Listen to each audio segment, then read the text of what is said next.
Pangbalita, Russia at NATO, muling nagbanggaan, Polish jets, sinalubong ang Russian Su-24 sa Baltic Sea.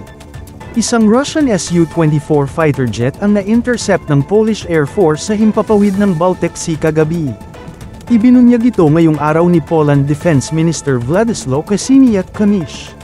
Ayon kay Kosiniak-Kamysz, dalawang Polish jets ang agad na ipinadala matapos ipag-utos ng Joint Operational Command ng NATO ang pagharang sa nasabing Russian aircraft. Natuntun ang eroplano sa international airspace sa bahagi ng Baltic hating gabi ng Huwebes, ika-23 ng Mayo. Agad nila itong na-intercept at epektibong napigil ang posibleng banta. Ayon sa kalihim, ang Su-24 ng Russian Federation ay nagsagawa ng mapanganib na maniobra. Ipinapakita ng mga kilos na ito kung ano ang layunin ng insidente, hindi ito aksidente, kundi isang sinadyang pagkilos. Dagdag pa niya, hindi ito ang unang beses na nangyari ito, ilang beses na raw naulit ang ganitong insidente nitong mga nakaraang linggo.